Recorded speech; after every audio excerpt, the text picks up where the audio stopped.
competition, please. I don't need you seeing Beyonce on her knees. Took 45 minutes to get all dressed up. We ain't even gonna make it to this club.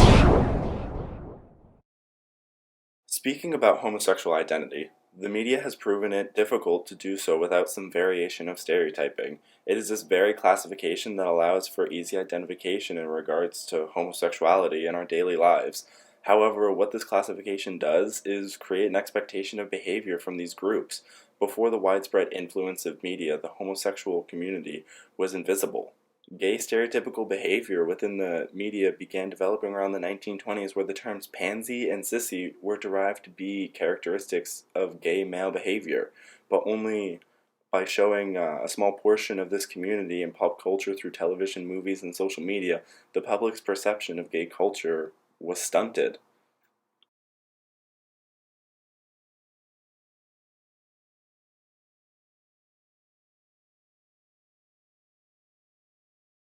Category. So when you say gay men, it's a category, Yes, but it's a very specific category But is that it all, real? that all, But that it is real? that is our that we have designed. You know that a culture has designed in a sense. Exactly. It's Right. made up by society. I don't know, like, what do you see on TV? Like How are they TV portrayed on shows? TV? How are they portrayed? Like the first thing they say is that they're gay. Like they just identify with being gay, and then they just make it kind of obvious, especially in the reality TV shows. Yeah. How Yeah. do they make it obvious? Well, the way they speak, like a really high pitched tone, their hand gestures. Well, the fact that they're making out with other men Oh. in the show. So Energetic. They're always energetic. Come on. They always I got some good guess. funk. Happy. Happy. But doesn't that mean happy? Yeah. Yeah. That's crazy. I know people who literally you would never think that, like this was a gay man, like just like Yeah, really very jockey, serious, like, very yeah. like, And like he has a boyfriend. Hey, you just yeah. never know.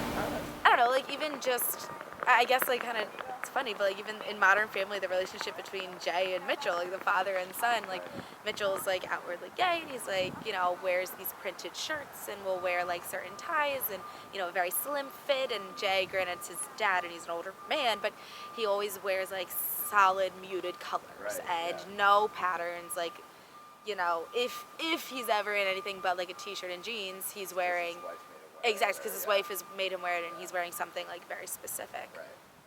They're portrayed as persons without the leading agency. They never have the agency of a cis person. They're never the person. They're not the lead actor. They're always as you described, the supporting, flamboyant, sidekick, good confidant, is in tune with their feelings, They fill in a wears colorful, fluorescent accents, and these are the stereotypes, though. Okay. I think stereotypically gay men are very flamboyant and have a certain tone of voice that they use that people seem to identify, allowing people to call them out and be like, oh, he's gay because he talks like that or he walks like that, which isn't necessarily true. You can be as, I don't even like this term either, but, feminine as you perceive yourself to be. And, in the fashion industry, too, it's this whole idea of, if you're wearing colors, if you're wearing prints, like, oh, he's got to be gay, and that's not true at all. Why can't you express yourself by what you're wearing and the colors that represent your personality? Social media is also a platform for it to start that kind of hate and bad conversations when it comes to that. But also, with social media today, people are getting news at an increasing rate, so it's tough to kind of filter out, what publications are giving truth or not. Stereotypes also feed behaviors. They're not just stereotypes is a derogatory term in a sense. I would also see this as access points, not just stereotypes, because these are ways for people who want to be something else or want to explore certain kinds of gender behaviors or sexualities to actually start embodying some of these symbols that are stereotypes and use them as exploration starting points. The many variations of media platforms contribute to a society's overall perception on a particular topic or group. Within the gay male culture, the exposure, no matter how broad or narrow, works towards helping people understand who they are as individuals. But then the categories help people Right. to tap into certain rights that the society offers, like gay marriage, insurance for people who are Absolutely. a gay couple, estate and state, other issues that people have access to without the categorization they wouldn't have access to. So so you have a balance of that fluidity of gender versus you want to be in a category so that you're not ostracized by society. So you're not completely, so there isn't like complete erasure, like you don't Right, exist. you So don't even exist, so right. in that way, it is important to make a protective category and to ensure that we have affirmative protective mechanisms for people who are But perhaps it would be in this nice if category. society recognized that gender is a fluid notion. Yes. That we all possess male and female, and we are male and female, and there is no such thing as male or female by itself. And if we had that fluidity in society recognized, then we didn't have to fight for all of this.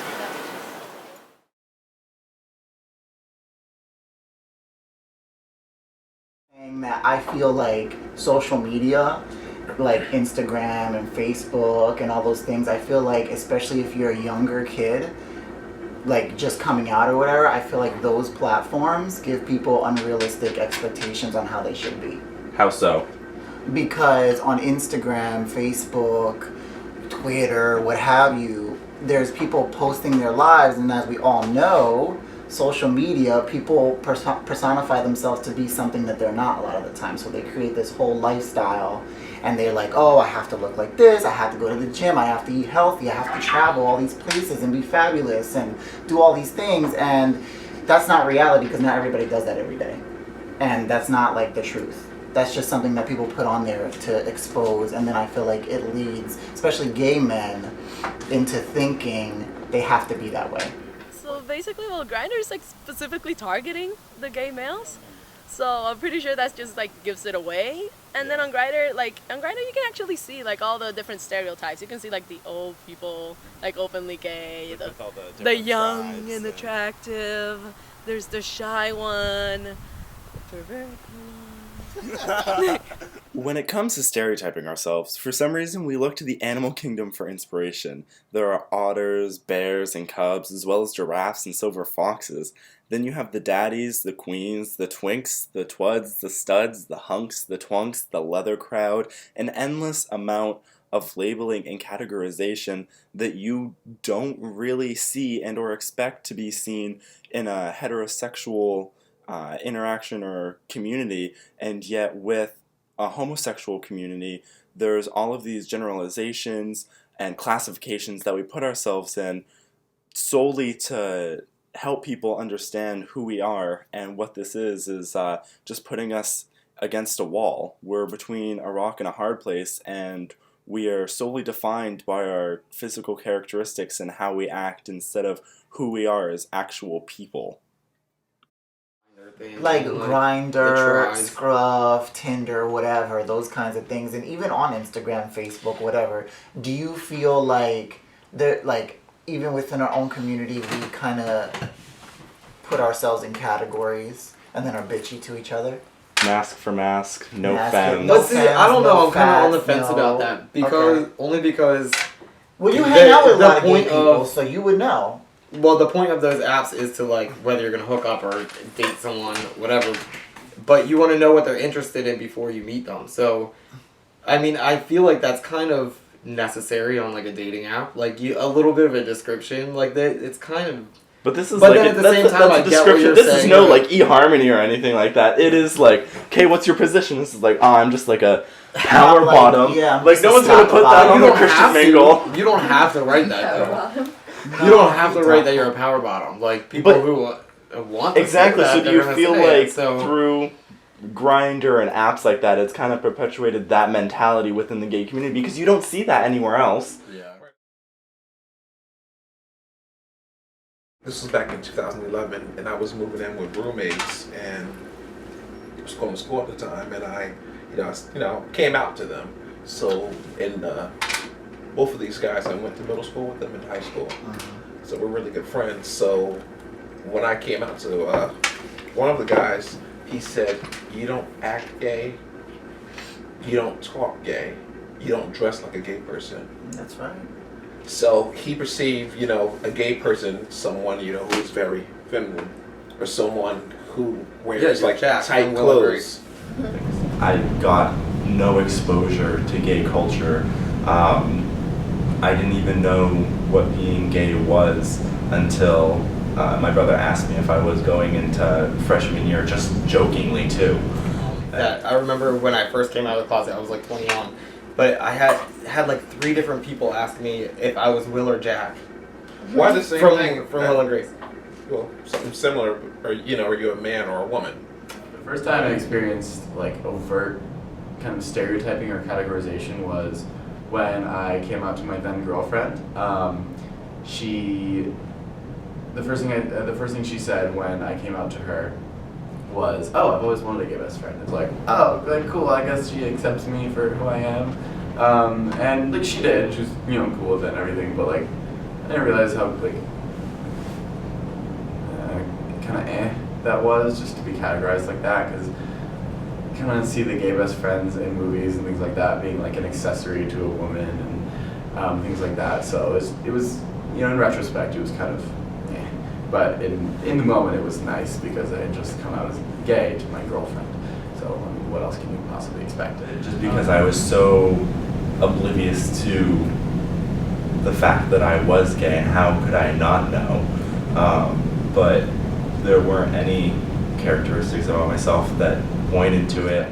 And then, I mean, before that, this kind of started in middle school until I wore a tie and a quarter zip sweater, God forbid, to middle school. And apparently that broke the sweatpants and sweatshirt dress code that was apparently obligatory in middle school. And so I just kind of started to be labeled as gay then, and then that kind of carried through to high school, and you just kept hearing whispers, "Oh, this person thinks you're gay," and things like that. And, so I started watching my mannerisms, and I started watching the way I talked, the way I walked, how I use my hands to talk, things like that. And it was just, I feel like it's one of those things that all gay men kind of go through, and I mean, not all necessarily, I can't generalize the entire gay population, but it's something that a lot of gay people can relate to. All throughout high school, I tried to act masculine. I didn't try and have any inflections with my voice, just because I didn't want to try and give away the fact that I was gay. And there's this one guy in the documentary, Do I Sound Gay? And he says, whenever someone says, "I didn't know you were gay," and he said, I get this like rush of pleasure and I don't know why, but I feel so accomplished, and I get that weird same perverse sense of accomplishment from that, because I get that a lot because of the whole high school experience and like paying attention to my mannerisms. I've kind of formed myself into this masculine being. Homosexuality seems to stem and develop through the initial stereotypes that were initially meant to make it easier for the public to understand who these individuals are. Yes, the media provides a solid platform for people to speak from. However, these primitive stereotypes are still very influential and direct men how to act and behave. By allowing this inaccurate depiction of gay culture to continue, it inadvertently created gay identities that men were expected to fit into. The creation of more media platforms will begin to take away some of these black and white portrayals from the media and open a full spectrum of possibilities for people to be who they are without influence and find only acceptance amongst our society. Social media platforms improve connectivity amongst its users, so despite the development of stereotypes, it is still making gay culture known to the public, which is better than nothing. The issue lies within the lack of access points for people to understand gay culture. By developing more social media platforms, it will make people more available and receptive to other forms of culture and living in this world.